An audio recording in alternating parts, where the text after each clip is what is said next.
Good morning, Viking fans. This is Justin with Purple and Gold for Days. It's week 9. The Vikings are 26 hours away from going into Kirk Cousins' old stomping grounds in a battle of quarterback revenge, with Kirk Cousins leading the Vikings to take on Taylor Heinicke and the Washington Commanders. I'm going to say it like this. What are the keys to the Vikings winning? And can a week 9 game really be a must-win? We'll find out shortly.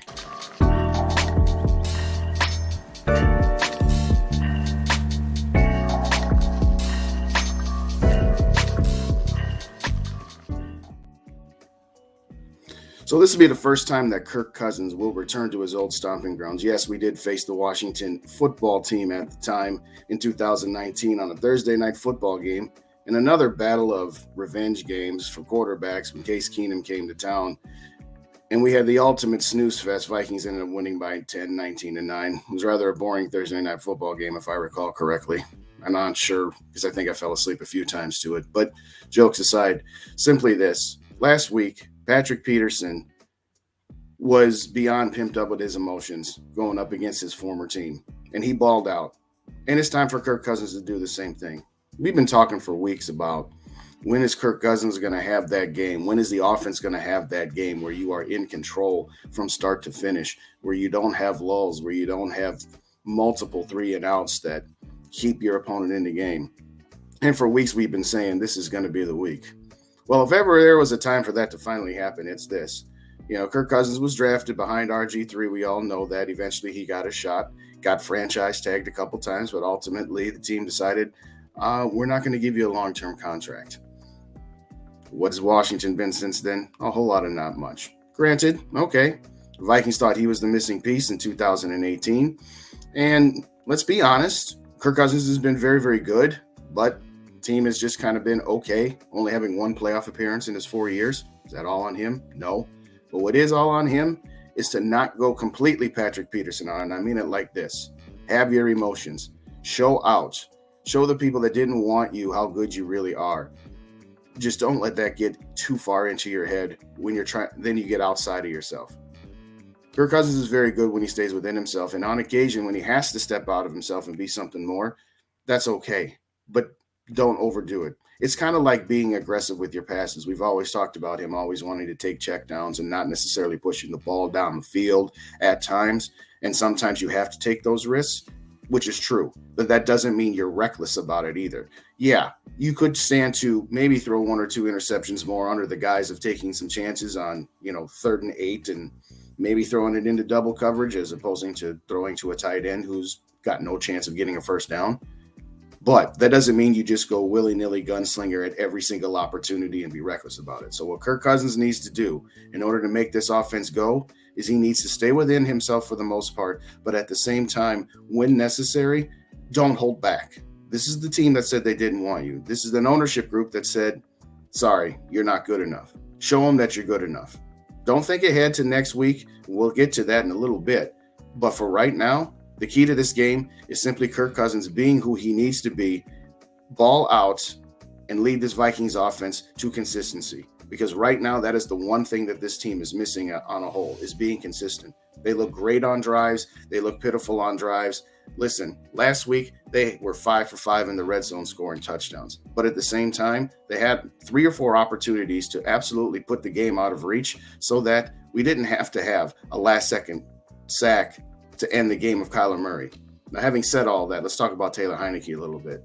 Yeah, we all know that the kid somehow injured himself trying to get back into his place of residence when he locked himself out. Maybe he might have been under the influence. Who knows? The bottom line is this. We will never know if Taylor Heinicke hadn't gotten hurt, what he might have been. Maybe the Vikings don't trade for Sam Bradford at the time after Teddy Bridgewater gets hurt. Maybe they never signed Kirk Cousins. That's a long line of things in Vikings lore of what ifs. What if this hadn't happened? What if this kick would have gone through? What if this kick would have happened to have been attempted? It doesn't really matter. At the end of the day, Taylor Heinicke, a nice story. And as I said before, we thank you for your services by beating the Green Bay Packers a couple weeks ago. But now it's time to hit reality. Just like when the New York Giants went to Seattle, they got a dose of reality. Just like the New York Jets have gotten a dose of reality. And the simple fact of the matter is Taylor Heinicke is and always will be a nice backup quarterback that can come in for a couple of games. But you ask Taylor Heinicke to be your quarterback for an entire season, sorry, you're not going to be anything but slightly below 500. This Vikings defense, all you need to do is get to Taylor Heinicke early and often. A couple of weeks ago in that game against Green Bay, Taylor Heinicke was terrible in the first half, threw a pick six and could have thrown a couple more interceptions and maybe another pick six. And guess what? If any one of those things happen, that game is so far out of reach that they don't beat the Packers. Packers didn't take advantage of those opportunities, and they let him hang around.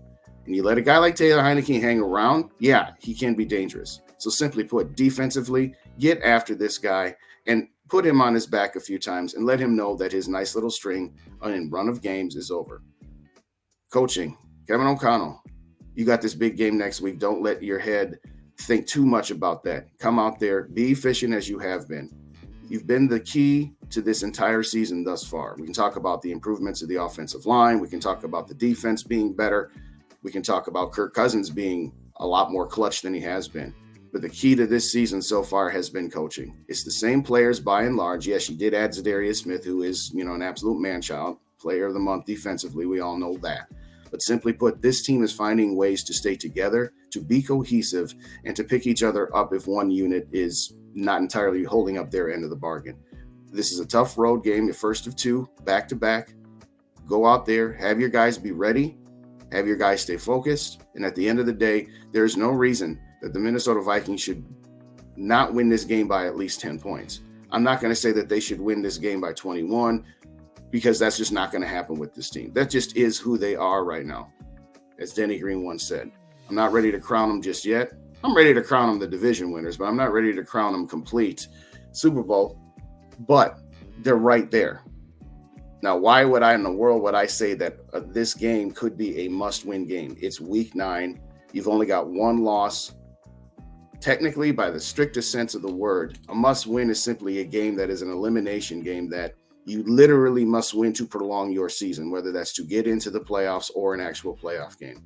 But to be a non-stickler about it, you could also say that the word encompasses, or the phrase encompasses, an extremely important game. Listen, the idea that the Vikings could get the 1 seed is still in play. They're a game and a half ostensibly behind Philadelphia. But if you look at Philadelphia's schedule, there's not many opportunities for them to lose. I'm not saying that they're going to go 17-0. I think that would be a bit of a stretch. But realistically, they've got the Cowboys once, they've got the Giants twice, they've got Tennessee, and the only other team that could even possibly give them a scare is the Green Bay Packers. And as I said to SK last Sunday, are we really going to be at the point where we're pulling for the Packers? Ugh, gross. But I digress. I don't see the Giants sweeping Philly. I could see the Cowboys beating them at home, and maybe the Giants and Titans get one. But because we're a game and a half back due to the fact that we lost to them head-to-head, the Eagles have to lose 2 more games than what the Vikings end up losing the rest of the way out. And this just in, the Vikings ain't winning all of their games. They're not going to go 16-1 for this season.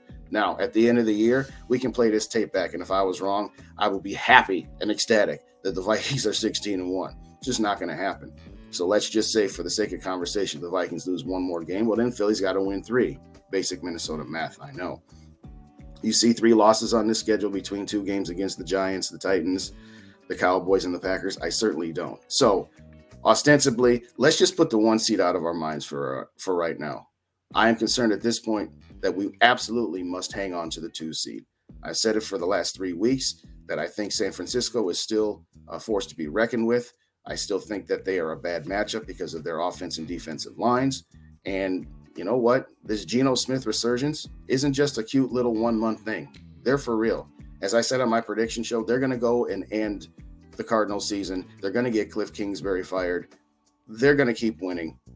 Yes, San Francisco and Seattle are going to, one of those 2 teams is going to win the West. We don't care about who wins the South because that team's going to be the 4 seed, whether it's Atlanta or Tampa Bay. But it is imperative that you guarantee yourself, assuming you win your wild card round, a home game in the divisional round in the playoffs. I don't want to be going to Philly. I don't want to be going to Seattle. I don't want to be going to San Francisco. Not that I think that the Vikings couldn't win any of those games. They absolutely could. But this team is a completely different team at US Bank Stadium.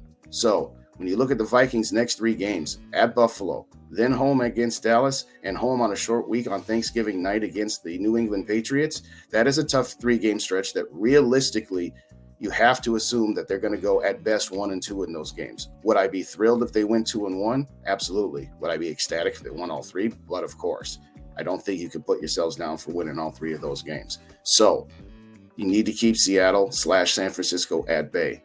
So no, it's not entirely a must-win game tomorrow, but what it is an opportunity to once again give yourself margin for error. Yes, after that tough 3-game stretch and you get your mini bye, okay, you get back to middling teams. I believe they get the Jets, then they go to the Lions and home against the Colts and Giants before you have your back-to-back against division foes in Green Bay and Chicago, and who the heck knows what those teams are going to be at that particular point in time.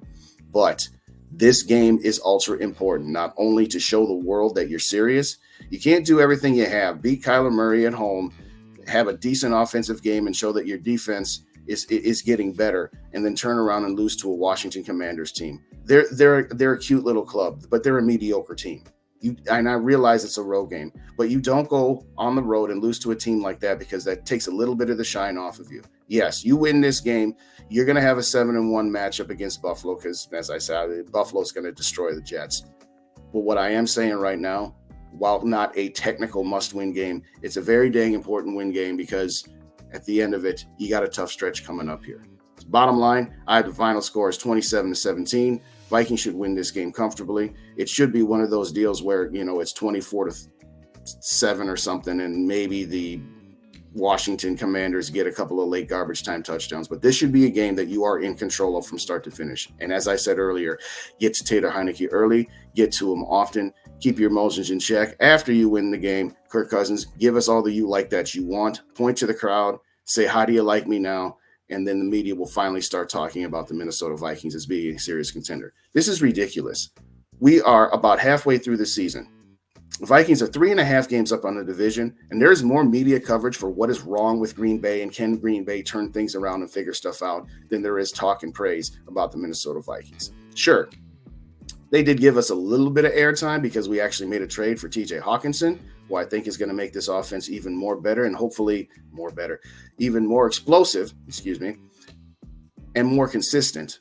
But all I hear is Aaron Rodgers this and what's wrong with the Packers and why didn't they make any trades? Are you talking about the Jacksonville Jaguars? No, you're not, media, because they're terrible. Why are you still talking about the Packers? They're terrible. I know it's Aaron Rodgers, he's a Hall of Fame quarterback. The fact that I'm hearing more talk about them than I am where this Vikings team is.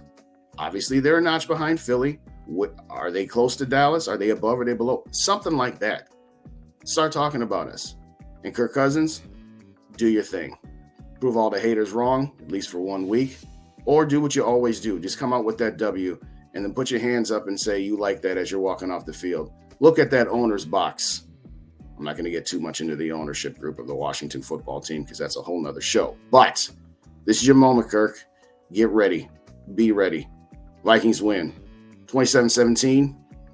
Not a must win, but a very important game. And this is the one we got to have because this is where our next week is where the real season starts. We start to get into the middle of November and teams start separating themselves. So be ready to go 7-1 into Buffalo. And then that's a whole nother gang that we got to have to deal with. But for right now, that's all for today on Purple and Gold. For days, please like, comment, share, and subscribe. Also, we want to give a shout out to my boys Rap and Dave, who have given me the opportunity to push myself a little bit further. Also want to thank SK and Rick for giving me the platform on the Purple Code. Still going to be there as well. So subscribe to the Purple Code. They're on YouTube, Facebook, as well as Twitter. I'm going to be around on Monday night on Purple Code. I'm going to be around Tuesday night with Dave, breaking down this game and breaking down this 7-1 matchup that we're about to have. And no, Mike, I didn't just put the hex on it. They're going to win this game. And then they're going to be taken seriously.